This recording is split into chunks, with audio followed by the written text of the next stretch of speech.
Jangan lupa like, comment, and subscribe channel YouTube TVRI Bengkulu dan nyalakan lonceng notifikasinya.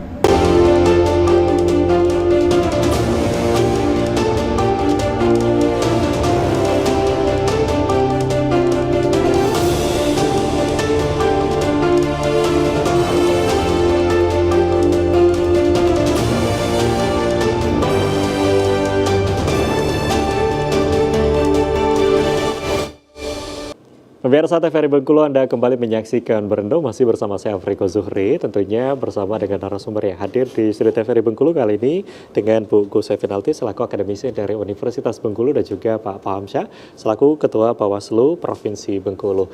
Dan kalau kita bicara tadi terkait dengan tantangan dalam pilkada serentak sendiri gitu ya, tadi kalau dari penyelenggara ini cukup banyak, sebenarnya salah satunya adalah memasuki era digital di mana kita melaksanakan pilkada serentak gitu ya. Informasi yang mudah sekali menyebar ini menjadi hambatan tentu dengan laporan dan juga kendala lainnya. Nah, kalau dari akademisi sendiri melihat ini kita sebagai masyarakat, tentunya kita juga menyesuaikan kembali gitu ya untuk pilkada serentak di era digital seperti sekarang. Nah, apa sih sebetulnya menjadi tantangan dan juga kendala nih kita masyarakat untuk bisa berpartisipasi dalam pilkada serentak di tahun 2024 kemarin? Iya, artinya kan dari awal kita bicara tentang sosialisasi, di sana kan ada edukasi ya. Edukasi sekarang itu kalau saya tidak salah PKPU juga mengatur bahwa kampanye itu bisa dilakukan bukan lagi hanya pada media-media yang konvensional, tetapi itu bisa dilakukan di media digital, termasuk di sosial media. Tetapi tantangannya adalah di saat masyarakat penggunaan media-media sosial ini sangat tinggi, tetapi literasi untuk memahami apa yang terjadi di dalam dunia maya itu yang menjadi tantangan sebenarnya. Artinya apa? Kemudahan-kemudahan yang didapat itu sebenarnya di balik itu adalah tantangan. Tantangannya apa? Bahwa masyarakat menggunakan kecakapan digitalnya tinggi, tetapi untuk literasi digitalnya mereka mungkin dalam tataran di Indonesia itu masih dalam tahap yang sedang gitu. Tidak banyak masyarakat yang belum bisa membedakan misalnya informasi-informasi yang berbau diskriminasi ataupun tadi Pak Hamzah sebut sebagai black campaign ataupun ini negatif campaign gitu ya. Yang pasti mereka ini beralih pada platform-platform ataupun kalaupun tidak beralih mereka menggunakan, satu orang bisa menggunakan bentuk platform-platform yang berbeda.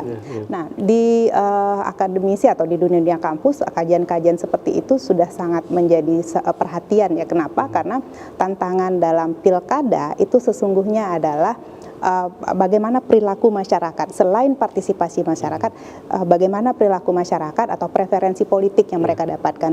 Preferensi politik salah satunya yang paling tinggi, khususnya juga di pemilih pemula misalnya, itu adalah di sosial media. Dan bagaimana pula misalnya Kominfo dalam hal ini Komdigi ya yang sekarang ini mendapatkan informasi juga bahwa pelaksanaan pilkada seperti ini tidak bisa dilepaskan ataupun relevansi antara penggunaan media digital dengan sosialisasi itu tidak bisa terpisahkan dalam penggunaan media. Misal ya, mengapa TikTok itu adalah menjadi media yang paling tinggi digunakan, platform yang cukup tinggi digunakan dalam penyebaran disinformasi. Artinya ada di sini kita melihat bahwa budaya yang berlaku gitu. Budaya berlaku itu maksud saya ini, daya baca masyarakat kita rendah, tetapi budaya menonton itu sangat tinggi. Artinya ketika platform-platform seperti TikTok ataupun YouTube itu memberikan sebuah fasilitas untuk audiovisual, nah itu yang digunakan. Namun keterbatasan dalam TikTok adalah pesannya sangat pendek. Apakah dengan pesan sangat pendek itu bisa memberikan pemahaman yang tuntas? Jadi kan setengah-setengah, parsial-parsial, dan itu ternyata bukanlah informasi yang valid gitu. Terkadang memang informasi atau potongan dari video gitu ya, memang parsial. Iya benar-benar. Ini menjadi disinformasi yang terjadi di media sosial, salah satunya adalah TikTok. Nah, kalau kita melihat memang untuk kemudahan ataupun mungkin tantangan sendiri dari media sosial saat ini, masyarakat Indonesia ataupun masyarakat di dunia bahkan gitu ya, pengguna media sosial ini memang cukup tinggi. Tapi memang yang menjadi catatan adalah banyak masyarakat kita ini literasinya yang masih kurang. Nah, sebetulnya kalau untuk di akademisi sebagai akademisi sendiri untuk di dunia pendidikan, katakanlah sebagai pendidik, apakah ada informasi atau mungkin pendidikan politik yang diberikan khususnya untuk generasi-generasi saat ini? Katakanlah tadi kita bicara terkait dengan pemilih pemula gitu yang masih kurang terkait dengan pendidikan politiknya. Iya, justru dengan sekarang ini keterbukaan informasi, pendidikan politiknya makin terbuka gitu. Tetapi yang kita batasi adalah pendidikan politiknya seperti apa. Karena kebablasan dalam penggunaan teknologi ini kan juga luar biasa ya. Artinya kita misalnya secara akademis gitu ya, memberikan pemahaman bahwa tahap-tahap pemilu seperti apa. Tetapi yang mereka dapatkan di luar, maksudnya di luar itu di dunia digital tuh kok berbeda ya dengan yang seperti ini. Dan ini lebih menarik dan dikemas dengan misalnya video gitu ya, dengan infografis begitu. Dan itu juga bisa menyesatkan. Jadi bukan maksudnya tidak semua yang dilihat di atau yang dikonsumsi di media sosial itu, di dunia digital itu adalah informasi yang benar, perlu verifikasi.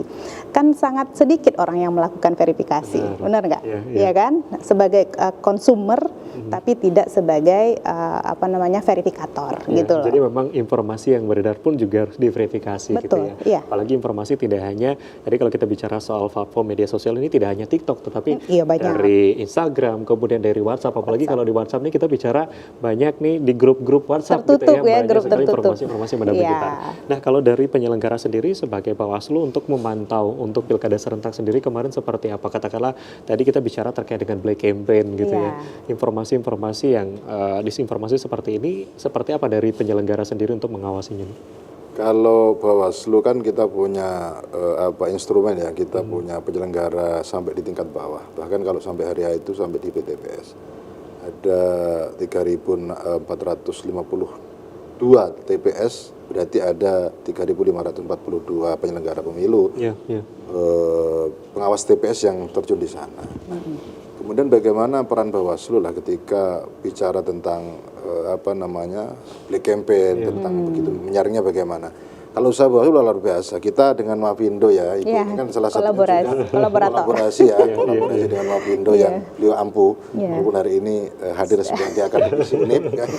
Tapi kan juga kita pernah juga berkolaborasi tentang itu, bahkan dari legislatif, pilpres ya, kemudian sampai pilkada, kemudian MOU dengan KPID, dengan kawan-kawan yang lain, dengan Mavindo dan lain-lain lah, penggiat-penggiat media sosial itu kita lakukan, termasuk kegiatan-kegiatan internal Bawaslu yang mengundang para pihak, melibatkan kawan-kawan media, terus dan lain-lain. Itu bagian dari cara kita untuk bersama-sama menghadapi dinamika ini, sehingga kemudian kawan-kawan penggiat sosial juga ikut andil melakukan pengawasan, memberikan informasi pengawasan dan lain, tidak hanya kemudian melulu Bawaslu. Nah, kemudian yang lain kita juga mengawasi misalkan kalau akun di dalam peraturannya KPU kalau tidak keliru ya, itu kan ada akun resmi yang kemudian harus terdaftar. Itu juga diawasi oleh Bawaslu. Misalkan 20 akun yang kalau nggak salah itu yang 30. Kemudian 30 apa 20 ya, yang kemudian harus didaftarkan di KPU. Kemudian kalau di luar itu berarti akun ini harus kemudian di cross check ulang apakah memang akun resmi paslon atau tidak, atau punya tim atau tidak, tim kampanye atau tidak. Jangan-jangan kemudian akunnya akun palsu, akun bodong dan lain-lain yang informasinya bukan edukasi politik, bukan edukasi demokrasi misalkan, tapi justru hoax ya, provokasi gitu ya, banyak. Terus kemudian film-film yang isinya black campaign yang menyudutkan kelompok tertentu. Nah, itu kan berbahaya. Sementara kalau kemampuan verifikasi masyarakat itu kan tidak sama. Ada yang memang kalau strata pendidikannya baik, kemudian dia bisa memverifikasi informasi dengan baik, maka kemudian clear lah bagi mereka. Tapi bagi kawan-kawan yang lain yang misalkan Gen Z ya, yang kemudian tidak banyak, belum banyak literasinya lah terhadap kepemiluan dan lain-lain. Nah, begitu dapat video yang terpotong atau dipotong atau sengaja dipotong kan begitu, sehingga kemudian menimbulkan nuansa atau citra opini bahwa ini kok seperti ini. Nah, akhirnya kan berpengaruh kepada sikap bagaimana terhadap pasangan calon tertentu lah atau digiring ke sana. Nah, terus kemudian Bawaslu juga membuat produk-produk ya, kita bersama pihak yang lain juga kita bikin podcast, kita juga sering hadir di TVRI begitu ya. Terus kemudian kita juga punya video-video pendek yang memang diproduksi ya, melibatkan pihak-pihak tertentu yang memang konten kreator dan lain-lain untuk memberikan edukasi. kan masyarakat ini ada yang kemudian mendapatkan informasi dari literatur tertentu, buku, peraturan KPU, Perbawaslu dan lain-lain. Tapi di sisi yang lain ternyata mereka butuhnya hanya film pendek sekarang, misalkan begitu. Maka kemudian kami juga menyesuaikan gitu ya. keinginan publik lah berkaitan dengan penyampaian pesan tentang itu, sehingga ini menjadi tantangan bagi kita untuk sama-sama kita tuntaskan. Ya, artinya memang sudah banyak sekali upaya yang dilakukan gitu ya. Salah satunya ada berkolaborasi dengan berbagai pihak yang ada di Bengkulu khususnya. Baik, kita akan lanjutkan kembali dalam segmen selanjutnya. Pemirsa TVRI Bengkulu jangan kemana-mana, kami akan break terlebih dahulu. Tetaplah di Berendo.